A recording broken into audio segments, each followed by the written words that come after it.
yes, here we go. I think I'm breaking up a wee bit already. Terry, can you hear me okay? You're good. You're good. Sound, man. Well, yes, we've enjoyed using the old Pile on the Agony intro music today. It seems a bit ironic opening up tonight's show with that, but it's the intro music. Blame Phil. Phil does all that stuff. So, you could chuck him under the bus if you like when moments like this happen. Terry, I think score-wise, it should always hurt as much as it does right now. We're going to do all that good stuff in a minute. But I'll open up with getting defeated like this should always hurt. When you get defeated going into it with genuine hope, which I can't now backtrack on, and I can't change my mind on, going into it with genuine hope in front of the couch, not behind the couch, I think has been the analogy the bus has used. I think going into it and being on the receiving end of that tonight was tougher in many ways. Let's do it. Let's do the P.M.P. We'll be on for about half an hour. Terry's in full Roy Keane mood, by the way. I can confirm that for backstage. And Jamie Carragher actually was meant to come on, but he's pulled out. He went, fuck this. But anyway, we'll do all that good stuff. Means give us a like if you can. Give us a wee share. Always helps get the algorithm up. If you've not hit the subscribe button, please do. Hit the bell. You never miss a bus. Loads of Bhoycie Bus members. $1.99 a month. It's totally optional. The content is free. Terry, mate, we've been here before, Bhoycie. Well, yes, but this is why I'm opening up with. I think you can understand where I'm coming from. Then when I say how we've been here before, but how we came into what we've ended up with, I felt was slightly different tonight. If I'm honest, yeah, I think there was an excitement with Ange after year one going into the Champions League because of. What will his Ange ball do in the Champions League? And I believe there was real excitement in that, but it was the unknown. I felt tonight we went in with a bit of faith, a bit of hope. I think we went into it, whether it was misplaced or not, thinking, well, judging by the result, definitely misplaced. But I think we went into it genuinely feeling we can get something tonight. We've shown the goods this season. The preseason games, I know you don't want to take them too seriously, but they seem to be the instigator for what has been an absolutely superb start for Celtic, where anything they should have done, they've done and then some. Then we get tonight and we come crashing back down to earth. But we went into it, Terry, as much as we've seen the movie before, we went into it with a ticket that said there's a chance, a real chance this time. And that's different from this ticket says there's a hope. There's a blind hope. Do you know what I mean? It wasn't just us, Bhoycie. So, as supporters, yes, there was some renewed optimism that this might be an opportunity for us to do something. The manager told us that we'd never been better prepared. The board told us that we'd never spent more money or had a better window than the last one. And even the bookies today were, I know Celtic were 9-2, but in a game against top German opposition in the past, would have been a lot bigger than that. So yeah, everything pointed to this being something different. And whilst we got the outcome that I expected, which was a defeat, it's the manner of that defeat that just is completely, totally unacceptable. Whenever we did the Killie match on the opening day of the season, obviously everyone was full of positivity, and I kind of went negative mode on the P.M.P that day and got lambasted from all angles because it was the wrong day to air my views, and they were around what I felt was a very poor window, and a lot of deals that could have been done earlier in the window that were done right at the very end. And I think what you've seen is that window has now manifested in a result tonight where we had a back four that was just absolutely shocking back four. Was it just that though? Well, it was a shocking entire team. Everyone was exposed, man. Everyone felt exposed. I think that back four. It was so easily exposed, Terry, that any frailties they have, and I'm not arguing with you, by the way, on the frailties they showed, but felt fucking hell. They were lambs to the slaughter in themselves. Oh, But maybe it's either time to step up or not, which I can argue that point as well. But I thought, fucking hell, what chance have they got? yeah, but The amount I mean, of giving away is a joke. yeah, we'll go through each of the goals. I think it started with the back four. We gave away a very poor goal in the penalty. We got back into it. Then within 60 seconds, very poor defending again. And I think at that point, then the guys further up the pitch are probably just thinking, "What the fuck? It doesn't matter what we do here." The sieve, as it used to be called back when I was a boy, it used to call the Celtic back four. It wasn't even a sieve. It was just a Red Sea that parted tonight. And Should we talk about the lineup, Terry? Because I want to quickly just go through that bit. I'm not going to go through every goal individually. What's the fuck? I mean, that's I can't even remember them all. Right, well, exactly. But let's be real here. When it came to the lineup, you called it. You said you felt the lineup St Johnstone was because that was the dress rehearsal for midweek, and I didn't see it as straightforward. Maybe it still is just coincidence that he's went, well, no, that's what we're now doing because we beat St Johnstone in such a manner. But let's say you were right. You envisioned it being this team. It felt to me if there was going to be a choice of three from the four midfielders, that Bernardo's the one that brings more assurance rather than Atati. Celtic never looked more open in their life in midfield. That's not me blaming Bernardo, by the way, individually. I'm talking about the midfield as a whole. But the irony, I would say, is that Atati was the one you thought, well, he's the luxury player, risk reward he plays. Celtic were more risk reward than they made Ange Ball look like Craig Levein 4-6-0 formation. It was to me, it was just way too open. I looked at the lineup and thought, fair enough. It makes sense going with the same. It's not the ideal back four. You talked about the defence there because CCV isn't involved. And that means just heard he didn't travel, Bhoycie. All hope I had went, to be honest with you. Say that again. When I heard he didn't travel, I gave up any hope of us getting anything out of that game. It's his form warranted that though as well this year. I mean, that's the thing. I mean, he had travelled, particularly when he's clearly carrying an injury. Yeah. What would the difference be? I just think it's the hole that he leaves behind, Bhoycie. And yeah, there have been chinks in his armour this season, and I think now that we know that he's been playing with a knock, that gives some kind of credence to that. But it's just the gap that he leaves behind, and I'm not going to put all of this at Trusty's door because I genuinely don't think it's fair that the guy's brought in that late in the window. He only gets one game in the team, and then he's thrust into an away game in Dortmund. I don't think that's fair. But on face value, he doesn't look any better than anything that we've had in the last 4 years so far. He might turn out. I don't think it's fair to judge him on 2 games, but I think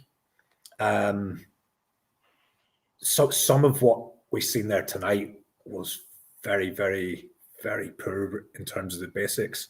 And again, I'm kind of drawn to him, and I know it's not fair because there's no player gets past marks. I mean, might have done until he started to self-destruct in the second half. But McGregor, Maeda. Yeah, Maeda was as unpredictable as he always is. We've seen the good things in the first half hour, and then we've seen the bad bits of his unpredictability. But Celtic unravel, not Maeda. Let's be real here. Celtic were unraveling, he just became absolutely a part of that and symbolic of it. But he was actually shining light to begin with. I struggle to think of a game other than Rodgers' first term where we've had these moments where you go 1-0 or you go 1-1. Remember, I think we took the lead against PSG once under Rodgers. I think Dembele scored and we got humped 6 or 7 then. I'm sure we levelled against Barcelona, it might have been. Got humped. Tonight we levelled. And my honest vibe was, if I'd managed to have the time to muster my thoughts, it would be, I'm not convinced here. But is there an argument? And I've made it loads of times. And it's not to try to be proved right in any way, shape, or form, because I'm not at this level. And I've got to also come down off the pedestal of elite manager in, he won't make the same mistakes, X, Y, Z. I've stood by this narrative of play the fixture. I said it on the other pod, and I'll say it now. O'Neill and Strachan did things in Europe with O'Neill's squad gets exaggerated how much was invested in it when you look at some of the sort of cheaper players that were involved, like a Gats and things like that. And Jamie Smith started, I'm sure, played at Anfield, and Momo Silla appeared at Anfield and stuff like that. Steve Guppy, I think, started maybe at Ewood Park. Like things like that. Like there was a mixture. There was real quality, and yes, there was investment, and then there was players that you had to get up to the occasion. But I do think O'Neill played horses for courses. Whilst it might be the same shape, I think there was an element of playing the fixture. Strachan, to his credit, I think went even further than that. He didn't have as much of the glitz and glam in his team. He didn't have Engels, for example, coming into the team. He didn't have these landmark. His landmark signing, I think, was Venegura Hesselink and Donati after a year. But he navigated us to the last 16 of the Champions League place. And whilst I wasn't Strachan's biggest fan when he was in charge, you can't deny when you look back, he was someone willing to sacrifice ideology, philosophy for playing a fixture. We then had Rodgers and we got these type of results. We then had Lenny. Forget the 10 in a row bit. Just look at the Europe stuff. He topped a group. The only time Celtic have ever topped a group in Europe in their European history since group stage football was invented is under Lennon that year. And that was a good group. A good group. And that included home and away ways that would surprise you. Lenny wasn't just playing one way in those games. We had to go up against it. He also got us to the last 16 in his first time, which shouldn't be overlooked either. Rodgers and Ange, well, listen, he's definitely playing up to the camera now. Ange and Rodgers both times, and Ange in his time there, I feel these guys, they play one way, and here's the argument that they'll make. If we deviate from our philosophy, it'll hamper the team. The team will grow by playing the same way against every opposition. My argument, bow to their knowledge, of course, but my argument, Terry, is teams develop by fucking winning. And that is by then learning how to do different styles, different strokes for different folks, horses for courses, and knowing how to play a different way. It didn't feel tonight like Rodgers had learned from his first spell. This felt like a real throwback to Rodgers' first spell at Celtic, where we start the season unbelievably. We look like, fucking hell, he's got us together. We beat Rangers 5-1 in the 2016 season. And then Europe came and we seemed so far away. Obviously, we got handed a decent fixture. First time we did what we should have done. We've paid credit to that. But tonight, it felt more like that, or it felt more like Ange when we were 2-1 up against Leverkusen, still thinking the same way we'll get the result there, and we end up getting beat 3-2. That's not me trying to bring him into it. But these are the two managers that stand out for me that have put their football ideology for me before the result. And I've been loath to criticise Brendan on the pod, but fair is fair. And tonight, I don't think that's how the sides I've seen in my generation over the last 20 years, Terry, have been O'Neill's, Strachan's, Lenny's, two versions of Lenny's, to be fair. And I think the one thing they all three have in common is they've respected the tournament they're in, they've respected the opposition they've played, and they've played the fixture to an extent as well. The other two guys I'm referring to, well, you can decide for yourself if you think that's been the case. I don't think so. And I think if you just keep playing the one way, you'll come a cropper against the best. Yeah, and I think if you check back over the results, there was a 7, wasn't there? 7-1, as you said, away in Paris. I think there was a 5-0 at home. There was a Canaan in Barcelona. There was the 6-0 at Madrid last year. I mean, we kind of wrote that one off because of the early red card, but there was no excuse tonight whatsoever. And I'd love to know what the manager's team talk was, because it really it didn't.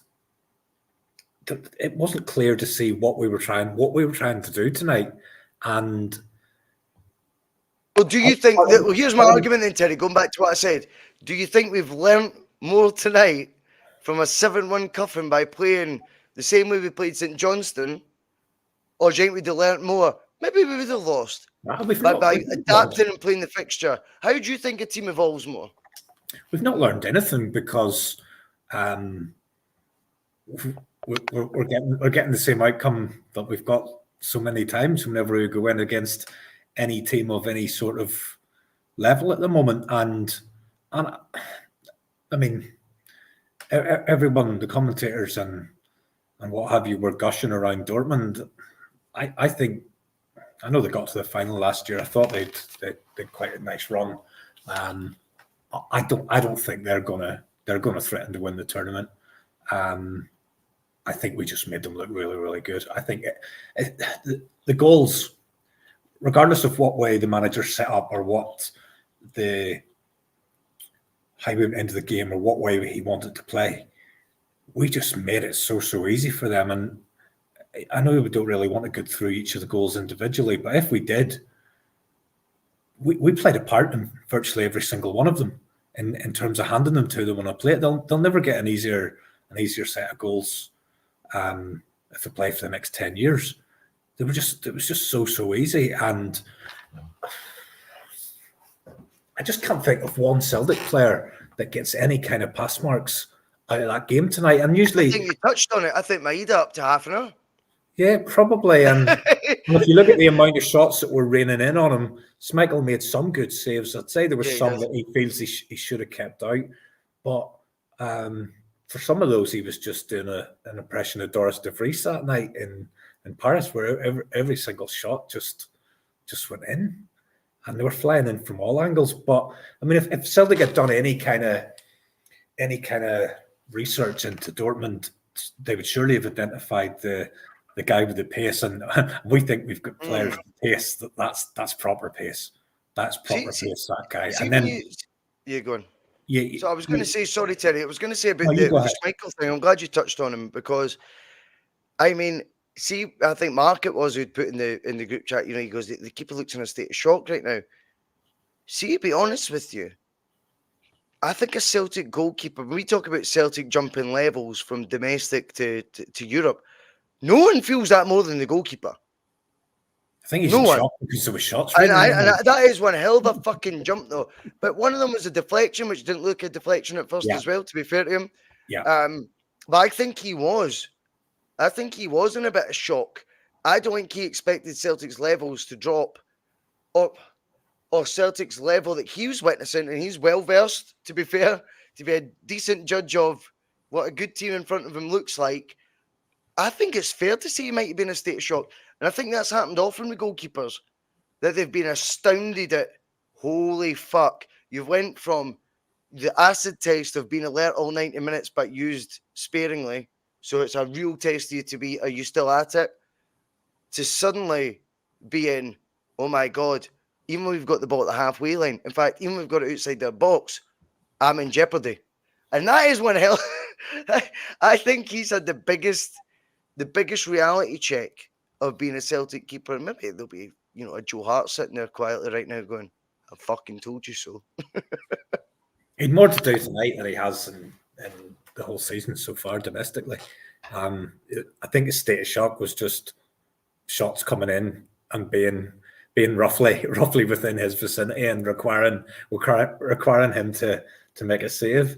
But I mean, going back to the previous point I was making, if Celtic had done any kind of homework, and I'm sure they did, but they surely have identified that Brandt pulls all the strings and they get the ball to the left winger and expose any lack of pace that the opposition have got. And it just seemed like the same move over and over again. If you were playing a computer game, you would always be giving it to that guy with that pace, because as soon as they got the ball to him, nobody was getting near him. Absolutely nobody was getting near him. How did they get the ball to him, Terry? It was with ease. With ease. Because you're right. It's how you see dealing with that pace. I think that's a fair point. Just don't get in the fucking letting the ball get to him then. He just Chelsea were don't. off it that way, mate. I That's think what I think everything stems from a root cause. And I think the guy who's caused all the damage, you've got to stop that at the beginning of the moves that are causing the bother. And I felt at times Celtic were the architects of their own downfall. Sloppy passes. And do you know what really fucked me off tonight as well, Terry? I don't know if you noticed this. See a pass that was a yard away for someone like a Callum McGregor, a yard away for someone. They stood and watched it flat-footed go by them as if it was the worst pass played to them ever. They look starstruck. I include Calmack in that. Like, Greg Taylor passing the ball, not exactly pinpointing into your feet, isn't something new. But yet, it's only a yard away from you. At times, they seem static watching it. Like, stop kidding on. You're getting balls zipped in to the laces of your boot or the cushion of your foot every single pass when you're at Celtic because you get more space to control the ball domestically. I felt at times it was almost getting exaggerated how some of the passes are coming into what are meant to be our real core good footballers. Stopped, stood still. I think the part of our team where you probably felt we maybe have got a group of players who belong at this level would be the midfield. And they always say games are won and lost in the midfield. And if I do think about the game, the front three pressed like mad. They genuinely did. And the defence was woefully exposed. So what was that collective midfield three doing? And I don't think any of those guys did anything tonight that they can be overly proud of. And you've got to include your captain in that, and you've got to include your 11 million record signing. I mean, he looked like a player tonight that nobody in Germany was interested in. Do you know what I mean? Do you know what? I thought about that during the game. I thought the argument with Engels was constantly, well, why is no one else looking at him? But to defend that, I go, well, do you know what? If other clubs are interested in them, and Celtic keep up their wage structure, transfer budget, well, we'll never get any of them anyway. So at least we're pushing boundaries of no one's interested in him, but at least maybe there's been admiring glances at times at them. Whereas I think before it was really going under the radar, digging for gold, stuff like that, and getting the odd rough gem. That's how it seems. And it is only one game. So it'd be ridiculous to be over the top critical on these guys individually. And I think as well, Terry, one of the points you've made, and you've been criticised on here for being negative after games where we've won football matches, because you've came in, you only speak one on the channel after a football match, by the way, people forget that. And you come on and you'll talk about the broader thing, and it looks like you're reflecting on 90 minutes as if I just watched 90 minutes, I'm miserable. No, Terry's on only after a game of football. And you've, particularly the beginning, the first few games of the season, made the clear point that but this guy was brought in too late, Bhoycie. Or you're not telling me he could have been brought in earlier. Now, to double down on that, you've just said, well, clearly, obviously, no one was interested in Engels. And if they weren't, well, why wasn't he brought in earlier? Why? And same for and by the way, Trusty as well. I'd say for Trusty, 100%. And I think that leads you to the place where you go, that is then still on the upper echelons of the club. Yeah. But, Terry, tonight, I want to, whilst I think that bigger picture is very valid to look at, you know how well I've spoken about Rodgers, you know, and I want him to do well. I can't sit, you know, it's 264 watching live. I can't sit and be, you know, sycophantic to someone all the time when what my eyes have seen don't deserve that. You cannot go into these games, mate, the manner that we have tonight, and say that's okay. What do you think his logic is there? Do you genuinely believe this is now the new wave of football where if you play for the back and it looks like you're doing the right things, that counts for more? Do you think there's a genuine internal belief with coaches now that if they do the same things over and over again, no matter the opposition, it grows a team more?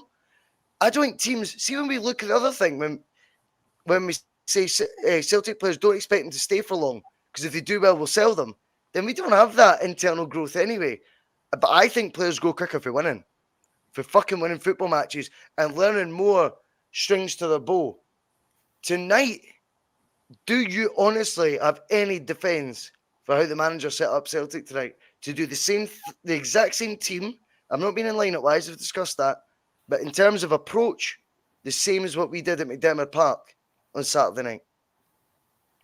Well, I think there's responsibility at 3 levels. So board level, we've touched on. I think the manager has to take responsibility because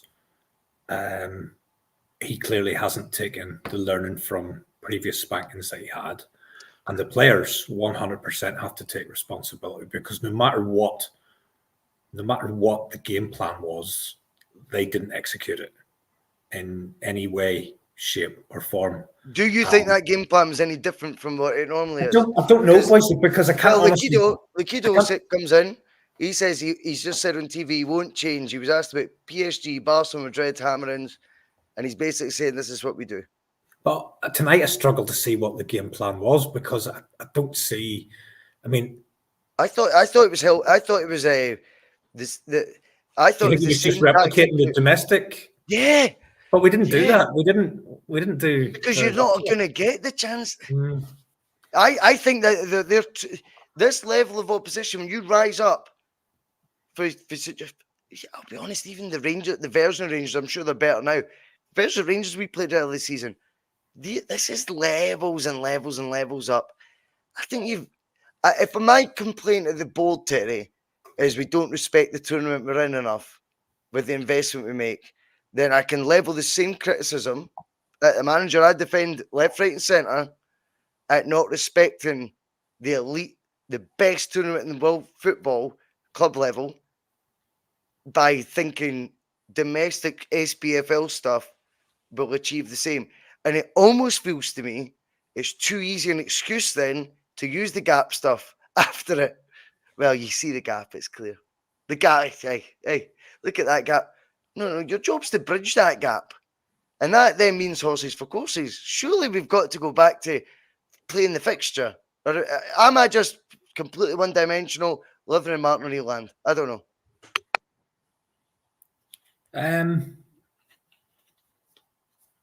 I'd like to have seen his interview. I hung on as long as I could to try and see his interview. I saw McGregor's and he was like a rabbit in the headlights, to be honest. Rodgers' job's to win football matches or to get the best result possible. And if that was a horse race tonight, we'd be up in front of the stewards for not trying. There'd be a non-trier. But this is my point, though, Terry. Is that the prerequisite of a manager now? I think it's moved on. The plaudits instead of points. To play open, attacking football, we didn't do that either. But yes, which I agree with, because we weren't allowed to, because they were just too good for us to do so. But that was clearly intent, was to try and play this open game. Hence how we were so exposed. And yeah, nothing was executed well. But I don't understand that logic, Terry. I think we need to start showing a wee bit of respect to the guys they're up against and start going, we're going to shift it tonight, by the way. And I'm going to play you two for this reason. And it's because, see, when we get the ball, we're going to be not just looking for Maeda to bomb on straight away. We're going to try to retain it a wee bit more. Or whatever it is. I mean, they'll know more than me about different types of tactics. But if you think you can do the same again, and you think that evolves a team because we've done it against the big guns, I honestly don't see that develops a team, because the core good ones will still get flogged anyway, and the rest are left with the memories of the defeats. Or Bhoycie, has he gone out with a plan to try and contain? It's just went completely tits up, and then he's used the old "we'll never change our approach" as a face saver. Do you think he's gone out there tonight to say? Well, this is my other argument. As I say, a manager can preserve its reputation these days. I think if he wanted to go gung ho tonight, he'd have played Hatate. That's also fair, or he just prefers Bernardo, which I think is a very. I mean, what way do you change this to try and contain a team away from home instead of playing Kuhn? Do you play? Well, does it need to be personnel, Terry? Does it need to be Wilson in front of? Does it need to be personnel? The style of football, Terry. That team was wide open It was like a knife through butter, and you know that as well as I do. 11 minutes and it was 2-1. It's bonkers football away in Europe, and you can't say that's the norm for teams the level Celtic are at. It's not. It doesn't need to be like that. It just doesn't need to be that wide open. The game's dictated to be wide open because whatever Dortmund are going to do at home was always going to be the same way we approach Bratislava at home. But how we treat ourselves being the Bratislava, if you like, away, which I think is the equivalent away at Dortmund, is then up to you. And for us to play, I think, the exact same way, both get is just, well. Did you see any other results tonight, Bhoycie? No, go on. Hit me. Stuttgart, who finished second in the Bundesliga, won. Sparta Prague won. Just to show that it's possible to go to Germany and play one of the top teams when you will have a much inferior squad with a much inferior. Do you think Sparta Prague played then the same way they played the 8th place team in the Czech Republic? I don't watch them every weekend, but I'm guessing they went into it possibly with slightly different. A game plan to contain. And that's where I'm coming from, mate. Like, I'm glad you brought that. I think that's brilliant that you've got that. Like, that stat's fantastic because I just always take a look. I always take a look to see were there other games tonight that were similar to the game that we had to play, and how did that game go? And you see it time after time. You see teams that should be inferior to us being able to go away and find a way to get a result.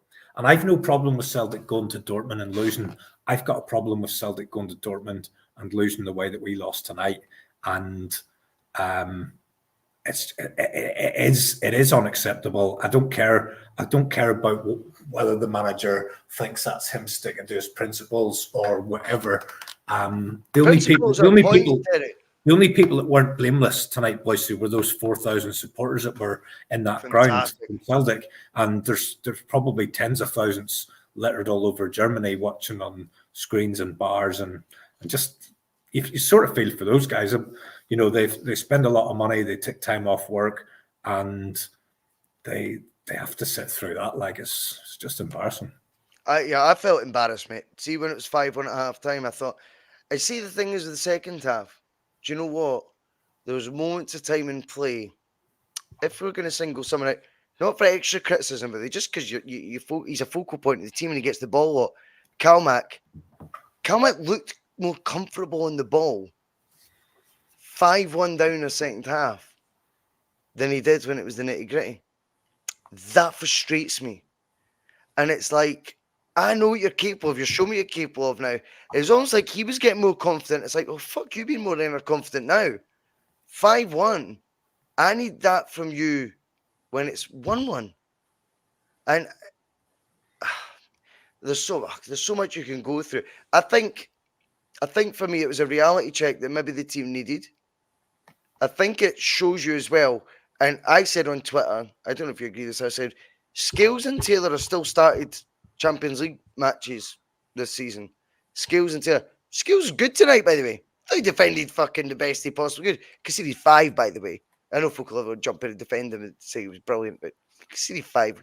You could do the Roy Keane voice because you look like him tonight. He's conceded 5 goals. If you've conceded 5 goals, it's not even a brilliant defensive performance, right? End of story.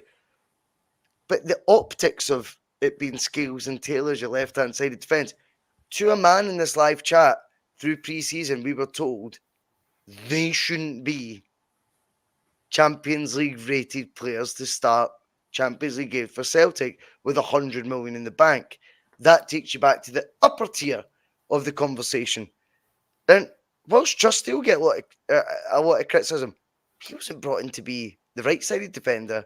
But you know what? The right-hand side centre-back, CCV, over the last 2 years, is injured as much as he can play. Yeah. He's a 50% player now, 50, 60%. Yeah. And by the way, I would guess is the reason he's not had the moves we think he's worth, or the interest the rest of them get when they have a good season at Celtic. I would suspect it's his injury record that prevents him of that. Yeah, and we can't sit and bemoan our luck that that we've lost him to injury, because it's happened every season since he's been here. He's missed key important matches because of injury, and I think that just strengthens the argument that position should have been reinforced much earlier in the window. I'm not going to say Trusty's not the answer.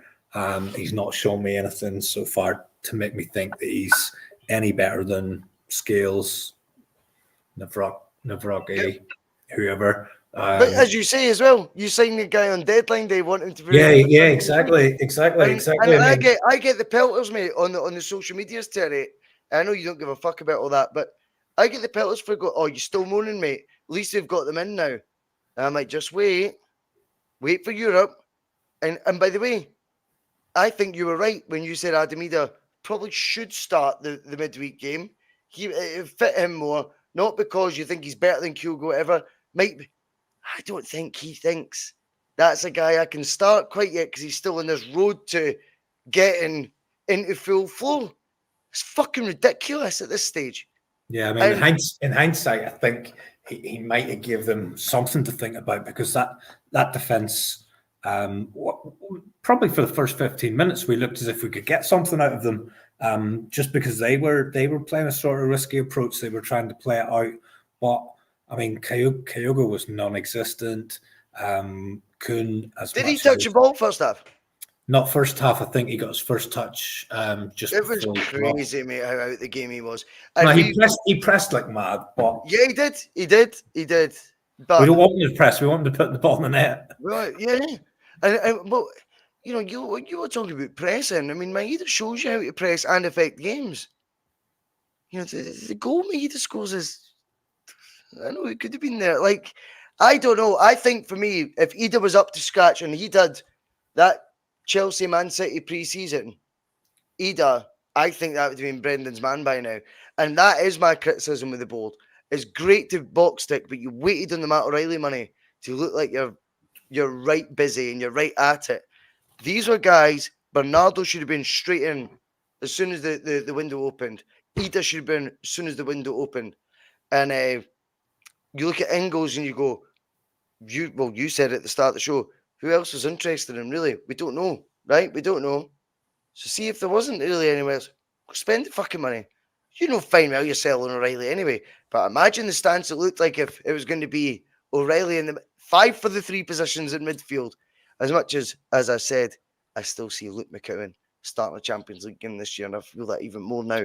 I didn't give him a bit of a run. But here's the thing we have to do, boys, because we can sit here and we can dwell on it and just put ourselves into even worse form. But as embarrassing as it was, if we step back and we look at the 2 games, we are in the position we expected we would be in.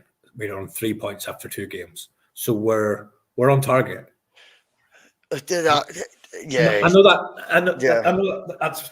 I'm already moving into that mode where you've got to move on from this. You've got to move on from this. It's an hour after the game, but you have to start. If anyone in the chat, I think it's a scoreline though, Terry, is what you're brushing over. That's the biggest problem. I don't know why you're doing it, by the way, so it's not a criticism, right? But what I'm saying is, if you want to focus on the points, I think almost everyone, again, I don't speak for everyone, but I'll try.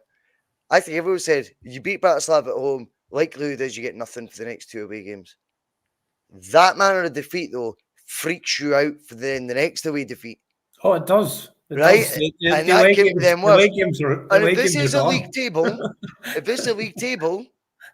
remember it's a league table, not head-to-head bullshit, it's league table stuff. We're going to be the one team that finished 25th on goal difference. So we've gone from that would be Celtic. We've gone from 2nd to 19th, and a lot of the teams still have to play. There's 12 teams. You know what I'm saying, though? Points. You know what I'm saying, though? Like, and then before you know it, see the 4th game, which on paper before a ball was kicked, looked like a home game we could maybe win. Suddenly, if you get beat by 6 goals in the next 2, or 6 and 5, or whatever, 2 humpings like that, suddenly you go into that next home game, trepidation. Suddenly, whatever you read on paper means fuck all, and everything gets more muddy. I don't know. I just think overall, I don't want to keep you any longer, Terry, because I know that's been 40 minutes. But I think everyone's been watching a Celtic side tonight that maybe will, in the long run, benefit for such a result. Maybe was a reality check that we needed. But on the flip side, from the manager's point of view, was maybe not just a reality check he needs, but a shift in mindset that he needs. When it comes to these big games, no matter how much you think you've got your ducks in a row, you need to start playing the team you're against. You need to start showing them a wee bit more respect. Final thoughts from Mr. Terry Robb. Yeah, nothing's changed. I'm pissed off. I'm embarrassed. Fed up. Feels like the same movie. Seems like we're having the same pod over and over again. But I'll still do the same thing. I'll get up tomorrow. I'll dust myself down. My phone will probably ping all day with people taking the piss out of me, and then I'll just start to think about the game at the weekend and just go around on that hamster wheel again. Who we got this weekend? Can't even remember. Domestic Bliss is the name. Ross County way. Let's turn that into a banana skin. That's always a banana skin. I knew you were going to say it. Domestic Bliss is the game. Profits is what we do. I know. Domestic Bliss is the game. Profits is the name. Or what, vice versa, whatever it is. I'm pretty sure I'm right on that. You know what I'd like to see though, Bhoycie, at the weekend? I'd like to see him shake it up a wee bit after that. I'd like to see him say the eight changes against Falkirk is probably giving him the fear of doing that as well, eh? Yeah. This is all to do with not having all that squad available. And you're not going to have them all for the full preseason. I get that, but the Ida Bernardo one frustrates you the most because, and McKeown to an extent, because there was no reason really why all three of them, two were already in the door, two of them wanted to come back, and Luke McKeown, well, he wasn't exactly going, swithering about leaving Dens Park for Celtic. There's three that should have been in the door. The left side centre back, we had to identify one. Obviously, we wouldn't have done that until the summer arrived. And with regards to, who's the fucking other one I'm talking about? Left back. Valle. There's Valle and Engels. Engels, who knows? I mean, Terry says there's no one else interested. I get he was maybe relied on O'Reilly leaving. And if we're going to start spending proper percentages of massive fees on replacements, then I'm all for that. Terry, it'll be interesting to see how this tournament plays out. But we've had the best of both worlds so far, it's fair to say. Fingers crossed. That should be the worst one out of the way, Bhoycie. Surely. I think Atlanta are more dangerous. Well, Dortmund are in poor form, and Dortmund were Champions League finals. Atlanta ended Leverkusen's unbeaten run. Leverkusen didn't lose a game last season apart from Atlanta 3-0 or something in the final. They pumped them. So, yeah. But, as you rightfully say, bigger picture, if you look at the fixture list, 3 points first game, probably 0 the next two, then we take it for there. But, yes, keep the faith and all that stuff. Anyway. Have a great night. Thanks to the 300 plus that have been on tonight. We appreciate it. Terry, thanks very much for coming on, mate. See you at the weekend. See you. All right. Bye.